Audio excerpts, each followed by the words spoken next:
I want to ask the question, how stupid is Vince McMahon? But I know I would just be being mean, because not any one of you out there listening to this podcast review can possibly come up with an accurate answer.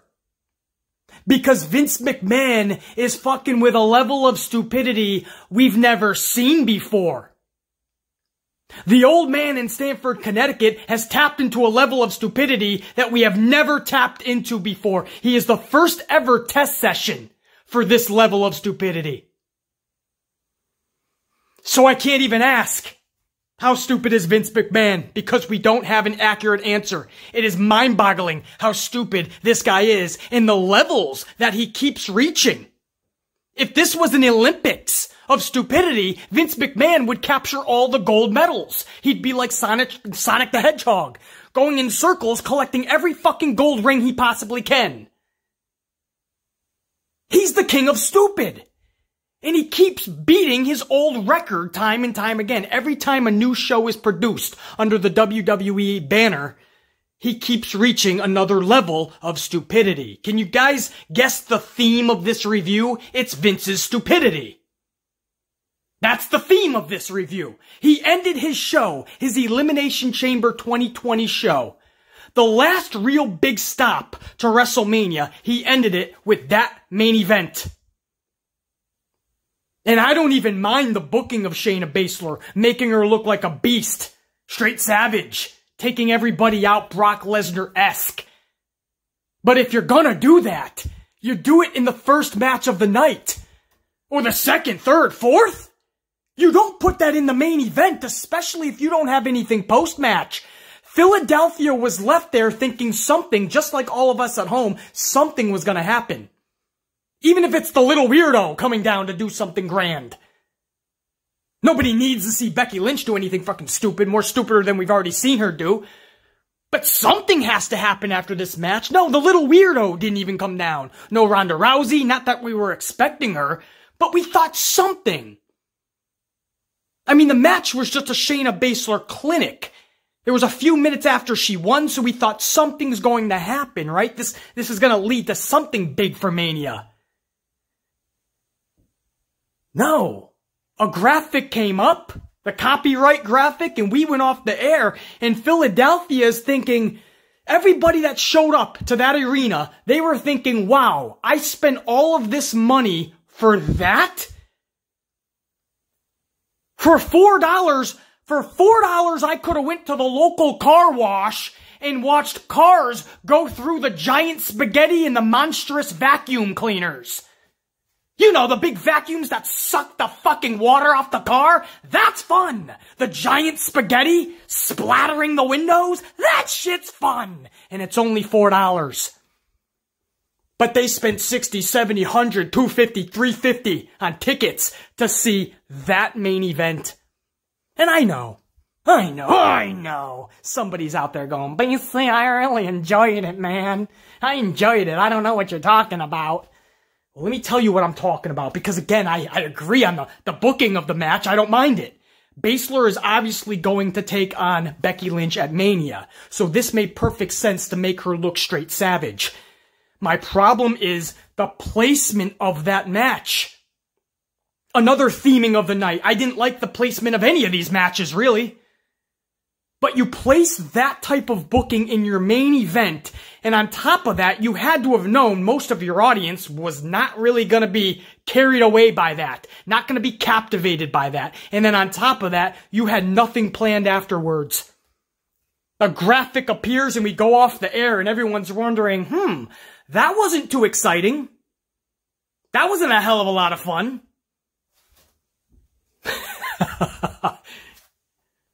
How the fuck? Thank goodness. Thank goodness that's $9.99. And I've said it a million times, I want them to pump their price up to $24.99. I want it to be $25 again. You know why? Because then we can hold them more accountable. Right now, Vince could just be like, yeah, it was $9.99. In fact, for newbies, we offer them a whole free month, which is usually 2 pay-per-views. So nobody can complain. You make that shit 25 and we're actually spending more money and you're giving us that shit? Oh, we're gonna hoot and holler. We're gonna scream, rant, yell, rave about how bad that shit is. I can't believe he actually had the balls, the cojones, the how you doings to put that piece of garbage into the main event. If it was the first match of the night, wouldn't even be garbage. I'd be cool with that. He put it in the main event. What is this dude thinking? But when you look at the entire card, what would actually be the fucking main event? This thing was a train wreck from the very beginning when it was put together on paper. Anybody with a brain in their dome piece knew that. But wow, I didn't think they would actually go ahead and do that for their ending. The last visual pay-per-view wise to get us to Mania was just that. We're going to talk all about it, and that's going to go in one of these columns that you see, the good, the bad, or the ugly. I think you can tell by the way I'm talking about it, that's probably, or at least most likely, not going to be in the good column. Does it make the bad column or the ugly? You guys are going to have to wait and see. We're going to talk all about that come main event time. But we're going to go over every single match on the main card, not the pre-show. Main card only. 7 matches.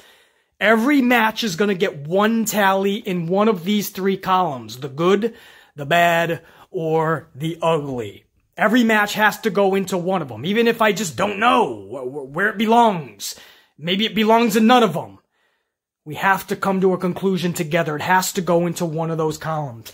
Now you want to stay away from the ugly column. Because when we do the final tally at the end of this video podcast, what we're going to do is we're going to cancel out every ugly tally, and every ugly tally turns into 2 bads. So we're only going to decipher if this was a good or a bad pay-per-view. And we do that again by taking the ugly tallies and making them 2 bads. So the bottom line is stay away from the ugly column as much as you can because they can drastically change the outcome of what this pay-per-view was. Was it good or was it bad? We're all going to find out together in this review. This is the amplified good, bad, and ugly review of Elimination Chamber 2020. I want to waste no time. I want to get right into it, starting with match number 1. So first match of the night is Drew Gulak taking on Daniel Bryan. This kicks off the show. 2 great wrestlers. We know how good Drew Gulak is, and Daniel Bryan is still, even today, not able to do everything he once did in his prime, is still one of the best pro wrestlers in the world. However, this is not the match that I would have went with for the first match of the night. I would have went an Elimination Chamber match. You have 2 of them, the crowd is hot, let's get right into it.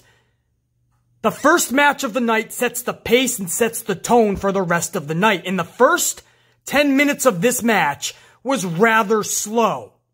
Damn good solid technical wrestling for us diehard fans, so we thoroughly enjoyed it. For the other groups of wrestling fans, I'm not surprised Philly's Wells Fargo Center was rather quiet for a lot of this match. Even the diehard fans were oohing and aahing a lot of the great technical wrestling. So they were quiet, but for good reasoning. And then you had the casuals that didn't really know a lot about Drew Gulak, and this feud was kind of thrusted together in just the last couple of weeks. So I can understand why the crowd wasn't on their feet throughout this match. And again, these are 2 technical-based wrestlers. Again, maybe not the match I would have started with. Bryan sold hardcore for Gulak in this match. I really feel Bryan put Gulak on the map tonight for casual fans who may have passed on Gulak in the past. There was one point where Bryan actually exited the ring to regroup. Actually, this happened a couple of times. Bryan left the ring, regrouped, re-strategized. That's usually what the heel does, and that's what I mean about really selling for Gulak. Not just move-wise in the ring, but what he did as a character. Exiting the ring, putting his hands on his head like, what do I do against this guy? One time, Bryan actually landed square on his neck. That looked really bad, actually, because we know Bryan had neck injuries in the past. Even though Gulak kicked Bryan's ass, the finish saw Bryan lock in the yes lock and Drew was out like a light. Daniel Bryan wins this match. I feel everything that needed to happen in this match happened. Bryan had to win. I understand you want to make something of Gulak, or knowing Vince McMahon, he's only going to be 50-50 booked anyway. But we hope that something is made out of Gulak. But Daniel Bryan should not be losing this match against Gulak. They found a way to have Bryan win the match, but Gulak actually look like a legit threat. And we see this type of thing all the time, but it doesn't really translate, right? We aren't really feeling the BS that they're dishing out. We always see somebody kicking somebody's ass the entire match, and then at the very end, the other person wins. But only once in a while does it actually translate to be something we believe in. I believe in this match because everybody played their part beautifully. The booking was actually good here. I have no faults at all with this match. Other than, again, I wouldn't have placed it at the very beginning, but everything happened without a hitch here. This goes into the good column. Up next in the match 2 slot is the United States Championship match. Champion Andrade taking on challenger Humberto. I question the match placement, just like I did in match number 1. I feel you should have kicked it off with an Elimination Chamber match. You went with Daniel Bryan and Drew Gulak. Okay. Second match, you're going with Andrade and Humberto. Now, we all know all 4 participants, Daniel Bryan, Drew Gulak, Humberto, Andrade, at 70%, hell, 60%. They're gonna still give you an awesome match. Never does anybody question their match quality or what they're actually gonna go out there and do. We know they'll tear it down. But this is a pay-per-view. This is setting up WrestleMania. In your first 2 matches, I can't say the crowd is enthralled or over-the-top enthusiastic, intrigued to see these matches. And this is coming from someone who has told you time and time again from day one that I don't mind seeing Andrade and Humberto in there 20 times together, and I hate rematches. But something about Humberto and Andrade, they just click. Great chemistry, and they always put on awesome performances in that ring together. But I'll be the first to admit, maybe I would have switched that up just a bit. By this point, we are nearly an hour into the program of this pay-per-view, and we've seen Andrade and Humberto and Daniel Bryan and Drew Gulak. Just like I said about AEW's Revolution, several of those matches on AEW Revolution, they were just glorified Dynamite matches. What's good for the goose is good for the gander, and I'm gonna call out the old man in Stamford for the same shit, as I've always done for over 3 years that I've had this channel. These just seem like glorified Raw matches. Or SmackDown matches. This is a pay-per-view. There's only 7 or 8 matches on the entire card. We're weeks away from WrestleMania. Match placement means a lot. An hour into the program, and I can't say that Philly has exploded yet. Like I'm sure they were hoping to do from minute number 1. Anyway, the match itself, damn solid. As I said, and I've said this many times, every single time they're in that ring together, whether in a match or somebody's just taking the other out. I tell you, there's a chemistry and just an awesomeness in their performances. They just click. Some people just click together. Others, they shouldn't be in their same vicinity. They shouldn't be in the same arena with each other because there's just a lack of chemistry. The opposite. But with Andrade and Humberto, you put them in there and you can give them 40 minutes. You can give them 50 minutes. They're probably going to entertain the hell out of you. At the start of this match, you could tell half the arena didn't give a shit about it. By the time it was done, you even heard half the arena yelling, "This is awesome." They'll win you over if you give them enough time, I assure you. Andrade, when it's all said and done, ends up getting the victory via a roll-up and a handful of tights. So this is another loss for Humberto. I actually see big things in this kid's future, but wow, has he collected so many losses in this feud, and that includes with Angel Garza, his cousin. Every time I'm turning on that tube, he is losing. Once in a while, they'll throw him a victory. But whatever Humberto's next real big feud is, and hopefully it's not too far off, hopefully this kid really gains some traction, and hopefully the old man in Stamford really gives him a chance. We'll see if he sinks or swims. That's up to him. That's up to the charisma that he has, the personality, what he's gonna really bring to the table outside of his skill set. Because we know wrestling-wise, the kid's flawless. But to be one of the best wrestlers of all time, one of the best pro wrestlers in this world, you gotta have more than just that in-ring talent. You gotta have the complete package. We'll see what this kid has. I think he's got the chance, but he's gotta be given that chance. And in that next feud, we'll see what he can do. But Andrade, this should cap it off. We don't need to see this leak into WrestleMania, but with only 4 or 5 weeks left, they could have another match, or they could institute Garza into this. Maybe a triple threat for that championship. Maybe they'll add Rey Mysterio and it'll be a Fatal 4. Vince loves to throw in multiple bodies because he doesn't like to get creative. He doesn't like to waste time on his product. He doesn't like to spend time on his own product. So he'll take a title and he'll say, listen, just put 4 people in there. Let's make it a 6-way. In fact, let's make it a 27-way.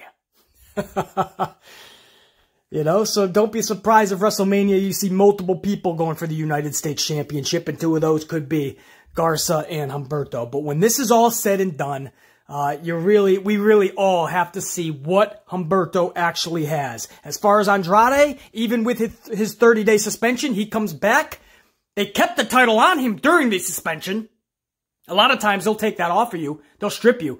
But they kept it on him, and when he came back, here we are at the pay-per-view, and he wins. He keeps his championship. So apparently, this suspension did not hurt him one bit. He got a month-long vacation, came back still champion, and he's winning his matches. WrestleMania, though, I do see him dropping that championship. And if it is a multi-person match, who does the old man give it to? Anyway, match placement is the only thing I didn't like. The match itself absolutely delivered. That is going into the good column. Now in the third match slot was the Elimination Chamber Tag Title match. This was the Usos, the New Day, Heavy Machinery, Rude and Ziggler, who else? Miz and Morrison, College Summer House Party. All of these teams thrown together in one match because the old man in Stamford, Connecticut doesn't want to waste any time and energy on this card. Or for these matches. Why waste time and energy? I can't worry about the WWE. I have to worry about the XFL. So he doesn't care about, as long as he's getting his $1 billion from Fox, as long as he's getting tens of, or hundreds of millions of dollars from countries like Saudi Arabia, he doesn't care about what he's throwing out there to the fans. And that's why you see all these multi-man schmaz matches. Hell, even singles matches for WrestleMania will probably turn into triple threats in Fatal 4-ways. Don't be surprised if there's several matches at WrestleMania this year that are multi-man schmaz matches. Because why get creative? That takes too much time and energy. So we have all these teams in there yet again. It seems like every other time there's a tag title match at a pay-per-view, it's multiple teams.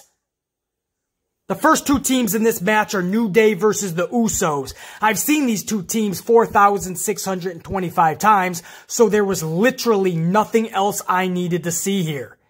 Just wait until another team gets released into the match, I suppose. But even that didn't excite us, because the third team to enter was the Lucha Summer College House Party. How intrigued are you of that team? Come on. Now, in their defense, the College House Party at least made it fun for a few minutes. They were diving and catapulting all around the ring like a couple of ping pong balls. So at least they kept it entertaining. The fourth team to participate was Miz and Morrison, and when it came to the fifth team, this was no mystery at all, because there was only 2 teams left. And that dumbass gauntlet match Friday night declared Rude and Ziggler the last in the chamber match. So we knew, process of elimination, Heavy Machinery was coming in 5th. That's why I can't stand those type of matches before the pay-per-view, or before an event like this, or a match like this, because it ruins the surprise. They did it for the Royal Rumble, too. They tell you in advance who's gonna be number 1 or who's gonna draw 30. I can't stand that shit. So Heavy Machinery enters 5th. Machinery defeats the College House Party. Dolph and Rude then enter 6th and last. At this point, we all know how entertaining Otis is, but Tucker is flying off the top of these pods like he's a fucking cruiserweight in there. I told you guys, Otis is pure gold, but don't sleep on Tucker. Speaking of Otis, this fucker at one point went flying through one of the pods so hard and with such velocity that his momentum went through both sides of the pod and Otis flew out of the ring. Can't make that shit up. It was pretty legit. Not long after, Tucker was pinned by Rude and Ziggler. The Usos, their cousins, the Usos. The Usos are able to hit double splashes from the top of the pods onto Rude and Ziggler were eliminated. Miz and Morrison then eliminate the New Day, and we're down to just 2 teams. Miz and Morrison versus the Usos. Not too long after, and pretty simplistically, Miz and Morrison defeat the Usos. So after all of that, that was it. That was the conclusion of all of this gauntlet match BS. Of all of this Elimination Chamber BS. Look, because the action was solid throughout, and because we were not 50-50 hot potatoing these belts even more than they've been already, I have no choice but to put this into the good column. However, don't think for 1 second that I'm okay with the booking of all of this. This was a bit much, don't you think? From the gauntlet match to the chamber match. You don't always have to have every tag team in your division, which isn't saying much for your company anyway, with what you got. But you don't always have to have every team thrown into one match. If you just spend some creativity and some time with your division, we'll be intrigued just to have, here's a crazy concept, champions taking on number 1 contenders. 2 teams fighting for belts. Not 6, not 10, not 105. They get lazy, and they throw everyone in there together. And when it's all said and done, it's Miz and Morrison keeping their titles. But again, at least we're not hot potatoing them more than they've already been. At least the action was solid. The booking I cannot stand. The placement of this match I cannot stand. But if I'm hard-pressed in the performance that these individuals gave in there, I cannot take that away from them. I have to give credit where it's due, and these some bitches went out there and they gave it everything they had. I'll be damned if I put that anywhere else but the good column. So far, the old man in Stanford is staying away from any clusterfuck here. He's staying away from making any big mistakes so far. Can he keep that up? We got 3 in the good column, and I assure you, they're just skating by in that good column. Nothing was great, nothing was over the top, nothing was even really good. Just good. And we're about to be 4 matches into this thing, and we're nearly 2 hours into the event. Let's keep it rocking. The 4th match. Oh boy. A lot of you guys might be shocked at this because you know how high I am on AJ Styles. You know how high I am on Aleister Black. This may have been one of the matches where you guys had the most fun for Elimination Chamber 2020. But when I rate these matches, when I review them, I need the logic. I need the common sense. I need some surprise. I need more than just the status quo if it is a pay-per-view. So, where I put this match might shock a lot of you, but let me explain. Right from the jump, we did not need a no DQ or any gimmick stipulation for these 2 individuals. It actually takes away from what it could be and what they can do. I know, BC, it was a pretty good match, man. Obviously. They're fucking with tables, kendo sticks, and chairs. EC3 and No Way Jose would be entertaining with all these toys. You're talking about 2 of the best in the world finally in the ring together on a big stage. Why no DQ? And that's rhetorical. We know the answer, right? The obvious finish is setting up for the OC to interfere and obviously the Undertaker to enter the match.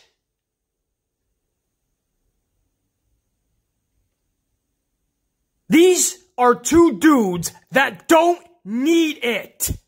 Let them wrestle. It's Aleister Black and AJ Styles. Let them wrestle. I don't need to see them with chairs and kendo sticks and tables. BC, it was a good match though, man. Yes, obviously it was a good match. If James Ellsworth took on the Brooklyn Brawler or Gilbert and tables and kendo sticks and chairs were involved, we'd be saying it was entertaining some. It's bad enough this is even on Elimination Chamber. It should have been at WrestleMania. Styles versus Black in a wrestling match. Styles versus The Undertaker at WrestleMania doesn't complement either superstar. Styles can go 25, 30, 35, 40-minute classics. Undertaker can go maybe 6 minutes tops before the train starts going off the rails. What are we expecting out of this? Undertaker needs squash matches at this point in his career, and Styles can still go in classics, especially at WrestleMania. Who would be excited to see Styles and Undertaker? They don't complement each other. Nothing good can come from this. You're trying to recreate what? Shawn Michaels and Undertaker from WrestleMania 25 11 years ago? You're 11 years too late, Buckshot. It ain't happening. This was the obvious finish here. Clearly, why it was a no DQ in the first place. The OC interferes, the lights go out, Undertaker's in the middle of the ring, takes out the OC, including a tombstone on AJ Styles. So what the hell do we need to see at WrestleMania? We just saw the payoff. We just saw Undertaker totally annihilate Styles. That's it. You talk shit, I just took care of you. Don't need to see WrestleMania now, let alone the 5-week build just to get there from here on out. Yeah, I'm making sense, aren't I, guys? Nobody wants to think about these type of things. Oh, I didn't think about Styles actually wrestling The Undertaker. On paper, and how it sounded was just good, pretty cool. But now they actually have to go in the ring and perform. You're right, BC. That might not steal the show. And then on top of that, Undertaker just took out Styles for talking shit. So what the hell more do we need to see? Story closed. Close that book. It's done. That's not even a chapter. That's done. Styles talked shit about the Taker. Taker took care of him. We just saw the payoff. Lights go back out. Taker is gone. Black delivers the Black Mass and gets the W. That's the one thing I am okay with here. Black with the Black Mass, collecting a W. Hey, I'm down with that. But on the flip side, Styles gets this big loss, heading into a match with The Undertaker. So this was a no-win situation scenario for either superstar. I just don't like the booking at all of Black and Styles. A couple of week build thrusted into the middle of an Elimination Chamber match. Elimination Chamber pay-per-view in a match that's no DQ. Styles and Black needs to be no DQ? Again, at least Black won this match. Listen, the crowd was hot with this. The Undertaker got a huge pop from Philadelphia. People were liking the matchup. Obviously, you had all the toys in there. But I can't do it, guys. You want me to put this into the good. I'd be lying to myself and to all of you, and especially this channel. I can't do it. The logic isn't there. The common sense isn't there. What this leads to is not there. For me, it's not selling. It's not selling me to what WrestleMania could be for AJ Styles, what Undertaker should be getting. You're not selling me on it. So when I put all this together, and the only thing I can say is this was a pretty good match because of all of the tables and the chairs, because I didn't get the wrestling that I wanted. This is going into the bad column. I had to do it. I have to look through the pomp and circumstance. I have to look through the BS. I have to get to the end of the tunnel somehow. And the only way I can do that is to be as truthful as possible. While everybody might rave this match, I see through it. I see the holes. The handling of this and how it was mishandled from the very beginning. For an immediate, quick, wham, payoff. For everybody to pop for their no DQ match, pop for The Undertaker, and then what? Where are we going from there? That's in the bad. Oh, my friends, I wish I could say it gets a little better, but it doesn't, because in the 5th match slot is the Raw Tag Title match. This is champions Buddy Murphy and Seth Rollins. Or, I'm sorry, I think the champions going in were the Street Profits. But I don't blame you if you didn't know, and you don't blame me if I didn't know. How's that? Because none of us care who's the champions going in, and we don't care who the champions are coming out. The titles are just 50-50, hot potatoed anyway. Do you guys realize this is the 3rd time that these teams have met in the last 11 days? Super Showdown, last Monday, and now Elimination Chamber. And you wonder why BC's not excited, why BC's not super enthused, why BC's not anticipating this match. Probably because I've already seen it a couple times in the last week, and we're seeing it a 3rd time now in 11 days. And this is at a big pay-per-view event. This is on the road to WrestleMania. When you just took the Street Profits since they debuted on that main roster, you made them glorified Home Shopping Network employees, selling anything underneath the sun. They were selling pay-per-view, superstar comebacks, they were selling cheap knockoff watches and Gucci bags on 42nd and Broadway. You name it, they were selling it. You guys remember they used to put down pieces of paper for Becky? Anyone that showed up to the arena, on their seats, there would be a piece of paper that just said Becky. So when Becky came out, you hold up the piece of paper. And everyone would be like, Becky, Becky. And Vince was trying to sell everyone that Becky's the face of the company. And if you need any proof, just look at the audience. They're all holding up Becky signs. They're trying to make it seem like they went to the merchandise table and bought these pieces of paper. No, they gave it to everybody. Well, now they're doing that with the Street Profits. You see everybody with a red cup, like they just came from their town kegger. You guys ever have keggers? You know, when you're a teenager and everybody goes in deep into the woods, you start a fire, and it's a kegger. You buy a cup, a red cup for $5, and everybody hits that kegger until it's tapped, or the cops come. Or at least that's how I grew up. Many great nights. Many great makeout sessions. But my point is, everybody now has these red cups, like everybody's purchasing them. No, they're giving these things out because Vince knows he fucked up. Vince knows that for months he was having them as glorified Home Shopping Network employees. Used car salesmen, basically. Selling, promoting, and everyone's like, who the fuck? It got to the point where they were just plain annoying. Then out of nowhere, they win tag titles with no plan in sight. You just had Rollins and Murphy unite. You have them win the championships, and all within about a month's time, they lose the championships to the glorified Home Shopping Network employees. I have no problem getting behind the Street Profits, and maybe and hopefully one day I will. But the way that they just rose to those championships out of nowhere, the way that Murphy and Rollins coming together, getting the championships and losing them and losing their rematches, all unanswered, this all doesn't sit well with me.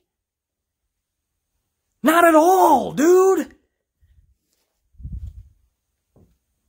This is all Raw-esque booking, which is okay for Raw, and even Raw, I don't like to see these teams fucking anywhere near one another, but it's Raw-esque booking. This is not for a pay-per-view. 3 times in 11 days, Super Showdown and Elimination Chamber included. It's a bit much. I personally, and I know many of you feel as I do, don't care what Rollins, Owens, or the Street Profits are doing at Mania. These last 2 months have been weird, nonsensical, and far from suspenseful. The match itself, what do you need to say? The finish, Owens comes through the crowd. He throws popcorn. Yeah, that's right. Kevin Owens comes through the crowd, throws popcorn at Rollins, and Murphy gets pinned in the ring. So Rollins gets popcorn thrown at him, and inside the ring, Murphy gets a frog splash, and the Street Profits retain their championships. Wow, it's a damn good thing we saw this for the 3rd time in 11 days, because I don't know what I would have done without that type of excitement. I am being so damn generous right now. This should go into the fucking ugly for so many reasons. Only some. I only scratched the tip of the iceberg. Only some of the reasons this should go into the fucking ugly. But I'm gonna be fucking generous here. Because I don't want to blame the superstars for this shittiness. But this is clearly going into the fucking bad. This is a pay-per-view of only about 7 matches on the whole entire card anyway. And you're gonna give us another rematch between these teams. Road to WrestleMania, man. How exciting. Profits and Murphy and Rollins. Post-match, Rollins is yelling at Murphy. What happened? What happened? He turns around and Kevin Owens gives him a stunner.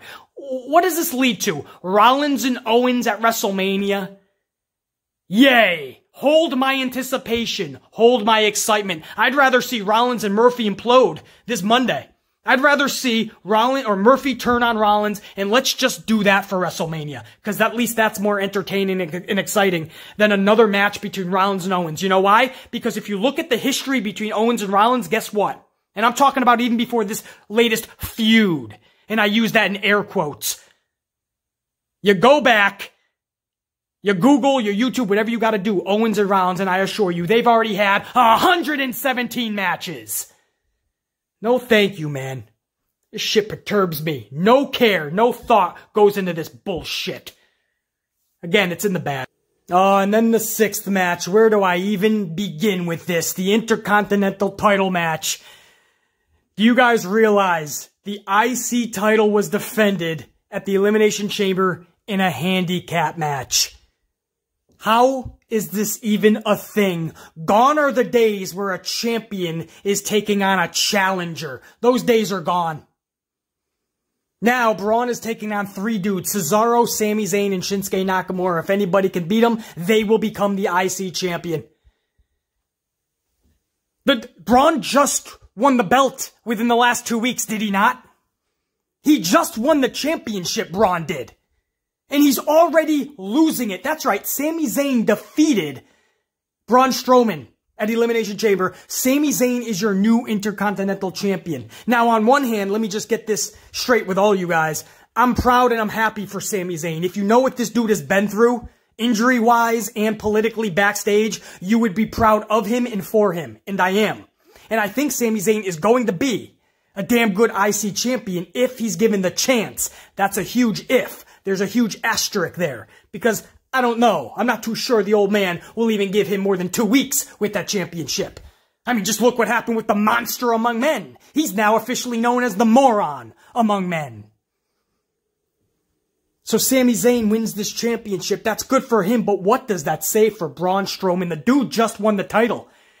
And that's what I mean about 50-50 booking, and that's what I mean about hot potato with the championship. I said this in a recent video, and guys, in a recent podcast, and I stand by my words. I literally, several times a week, have to check who's champion with all of these belts, because I just don't know anymore.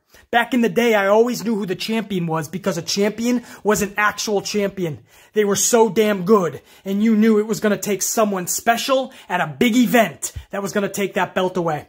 Now, everybody gets the championship, and it doesn't even have to be at a big event. Most of these championships are not only on the weekly shows like Raw and SmackDown, but it's in the middle of the show. They're not even in the main events. No care with these titles. It's like a merry-go-round. Everybody gets the title, and most of the time, the merry-go-round goes around so fast that a lot of these individuals were getting it 2-3 times.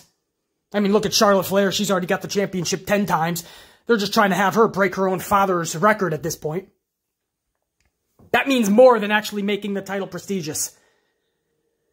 But all these belts are just clown straps. Everybody is just a placement holder. Everybody's just keeping it warm for the next person.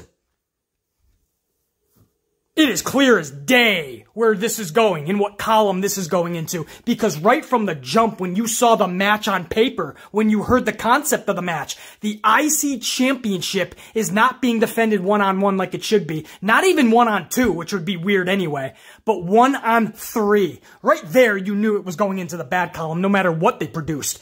But on top of that, that's what they actually had. They had Braun Strowman drop the championship in that match.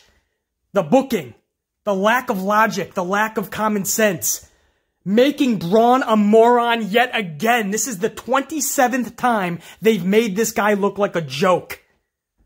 So much to the fact that I don't even take him seriously anymore. Even when he won the IC Championship, I didn't even take him serious. The fact that he just lost it just a few weeks later, that's even more fucking hilarious. It's hilariously sad and tragic, you know? Because you saw what the dude could have been. I can't help but laugh now, but trust me, it is hidden behind a deep sense of sadness. Because this was the same dude that was flipping over limos and trucks and ambulances and in some pretty cool backstage angles that really got you hooked on him. And it's just amazing how fast the old man can ruin somebody. And when you do it 27 times like Strowman, there's no coming back from that. You guys realize Strowman's done. What are you going to have now? Zayn versus Strowman at Mania, and then what? The belt goes right back to Strowman in 4.5 weeks? 5 weeks? Whatever the fuck it is. Are we going to play some more hot potato? This is clearly into the bad section. And then it was time for the main event. Oh, you better have something big planned for this main event. If this is your main event, there better be something huge planned here, you're thinking, right? And if you look at the entire card, you can't really... I mean, what else do you pick for the main event, I guess? That's how much of a piece of shit this card was. But your main event is the Women's Elimination Chamber match. Winner goes on to take on Becky Lynch for her championship at Mania. This is Ruby Riott, Sarah Logan, Liv Morgan, Natty, Asuka, Shayna Baszler. The first two participants in this match is Ruby and Natty. They started off. Sarah Logan is released third. Shayna Baszler is released fourth. Baszler immediately taps out Sarah Logan, then immediately taps out Ruby Riott. 90 seconds later, Baszler is tapping out Natty, and Baszler waits a legit 3 minutes before Liv or Asuka's pods even open. Baszler is pulling a Brock Lesnar, waiting for bodies to come into the ring. Liv Morgan is trying to figure out where the hell she can run when her pod opens. That was hilarious. Liv Morgan's like, fuck, where can I possibly run away to? And then you look at Asuka. Asuka literally wants Baszler's ass. Asuka wants to fight. Liv is just thinking, I want the hell out of here. Her brain is in Bermuda somewhere. It was pretty funny, pretty hilarious to see two different reactions out of them two. Baszler was straight savage here because when Morgan entered fifth, Baszler passed Morgan out right in front of Asuka's pod, taunting Asuka while taking care of business. Straight beast, straight savage, Brock Lesnar-esque. Not long after Asuka enters this match in last, by the way, she was sixth and last, Baszler taps Asuka out nearly as fast as she came in. Baszler won this match so damn easily. I've used the term Brock Lesnar-esque twice. That's exactly what it was. This is Vince McMahon trying to make Baszler the Brock Lesnar of the women's division. And I just can't help but think about everybody that made such a big deal out of Vince not being high on Baszler anymore, changing his mind on Baszler. All of this from one little rumor. These so-called reputable sources, these so-called masterminds in this community and on this platform look like a fucking joke today. I knew there was no way Baszler was not walking away the winner of this match. I knew there was no way Baszler wasn't going to Mania. But damn it, that is not how you end the show. I have no problem with Baszler looking like a beast. I have no problem with the outcome of that match. I have no problem with the way the match was unfolded. But that should never be in your main event. That is the type of match that needs to be booked at the beginning. You still need a whole night of action in something big for your finale. Something big in your main event. Baszler is still not even known to most of the casual fans. They're still trying to learn about her. And you say, well, BC, that's a good way to learn. No! Elimination Chamber pay-per-view? Look at the crowd. Look at Philly. When that went off the air, because we thought something was going to happen afterwards. Oh, right? Little weirdo comes out to her little music. Oh, you little weirdo. I got my wrestling boots on tonight. I ate my Lucky Charms. I'm coming to the ring. I'm going to beat you up. In my Elton John's glasses. And my Conor McGregor coat. But no, not even Becky Lynch comes down to the ring. Nothing. You thought something. This cannot end this way, man. This is so lackluster. There's no excitement here. I mean, it was badass for Baszler. I don't hate the booking. But this is the main event. She's walking around the ring post-match and you think something's gonna happen and all of a sudden the little graphic, the copyright graphic comes up and we're going off the air. I'm like, whoa, what the fuck? Philadelphia doesn't know what to think. They're almost silent. And that was a pay-per-view, much less to get us to the WrestleMania pay-per-view next month. That was it. That was the last road stop. Right? No more going to the bathroom. No more filling up your gas tank. We are now literally driving nonstop to WrestleMania. That was the last road stop. The last pit stop. The last rest stop, I should say, right? No more pulling over. That was it. You better have all the snacks that you need. Your bags better be packed with everything that you're gonna need. You better have emptied out your bladder because there's no more stops. And that's what you filled your tank with? That's honestly, that's all the snacks that you fucking filled the car with? That's everything that you packed in your luggage?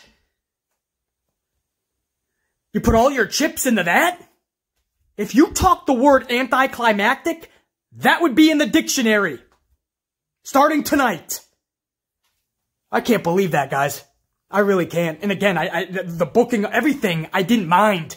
Except for one major thing, and this is major. You cannot, under any circumstance, end your show that way. That is just, a 5-year-old would tell you this. A 5-year-old would know this. And somebody actually decided, somebody, meaning the old man, obviously, but he probably had his little fucking, his little fairy squad behind him, going, I like this idea, Vince, let's do it. They decided to have that end the show.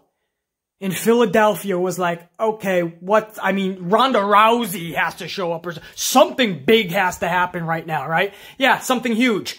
We're going off the air and we're saying goodnight. And to think, Philadelphia paid money to go see that. I was in Philly just yesterday. You guys saw my SmackDown review video. I was in Philly. I made that review from the car and I was hot. I was livid. But what did I tell you guys in that video? I said, I'm hitting the bricks. I'm getting the fuck out. I could have stayed. I could have went to the Elimination Chamber easily. Had 17 different ways to get tickets. I said, hell no. I'll literally pay to leave. I do not want to be anywhere near Philadelphia for Elimination Chamber. That takes the cake, man. I can't believe they actually decided to end the show with Philly. Anticlimactic is the only word that comes to mind. Amplified. All of us at home were probably like, what the fuck did we just... That was the ending to the show? Guys, that wasn't even bad. That was ugly. You can never end a pay-per-view that anticlimactic fashion, in that anticlimactic type of way. Much less the pay-per-view right before Mania. A pay-per-view in WrestleMania season that should have never been okayed. That should have been vetoed from the beginning or put in the very beginning of the show. That is going into the ugly. I don't at all have any hesitation putting it into the ugly column. Tomorrow, next week, next month, I will not look back on this and say I made a mistake. I shouldn't have done that. This goes into the ugly unequivocally. And when it's all said and done, when you got 3 good, 3 bad, and 1 ugly, that ugly gets canceled into a bad, so that really makes 5 bad. This was just a bad pay-per-view. And you can say there was a lot of good on it, that's fine. This is a pay-per-view special event during WrestleMania season, and it not even came 1 iota close to being such. And you know it if you're being truthful with yourself. If you think otherwise, you're not fooling me, you're just fooling yourself. This came nowhere close to a damn good pay-per-view, much less in WrestleMania season. That goes into the ugly. That is 5 bad, only 3 good. And this is the road that we're on to WrestleMania. This pay-per-view is fitting, isn't it? Because it's what we've been feeling for weeks now. On paper, you look at some of these WrestleMania matches and they're actually not bad. Some of them are actually pretty diesel matches, but how we got there, the lack of common sense and logic, the lacking of booking getting us there, is what's making it not exciting. So you're probably thinking, these matches are not that bad, so why don't I feel anything? Why am I not excited? Don't worry, guys. There's nothing wrong with you. It's because they made us not care. We can see a bunch of good wrestlers take on other good wrestlers, but if there's no story behind it, if there's no interest into it, nobody gives a fuck. They got about 4 or 5 weeks to do such. They might just be out of time, though, because this company has not shown us 1 iota that they can put together solid, consistent programming. And that's what they're going to have to do starting tomorrow night on Raw if we're supposed to get interested in any of these matches. Elimination Chamber was a huge disappointment. It was a letdown. This has been your Amplified review. I'll see you guys tomorrow, obviously, or Tuesday morning, one of the two, for the Monday Night Raw review and reaction. There could be an impromptu video as well at some point later in the week, but of course we have AEW and NXT that'll be out Thursday morning. 2 reviews into 1 video podcast. And then we have the 57th actual podcast this upcoming weekend. And then SmackDown's review and reaction. So still a lot of post-Elimination Chamber videos and podcasts still to come on the channel. Make sure you're checking back frequently, even if you're subbed and notified. Sometimes the tube likes to play around and take people off. So always make sure you're subbed and notified, and always keep checking back even if you are. Because there's a lot of content coming, I assure you. This is just the tip of the iceberg. When we're talking WrestleMania, there's no channel else to be at than this channel right here, the Amplified channel. For now, until I talk to you when I talk to you, think, be, live, Amplified.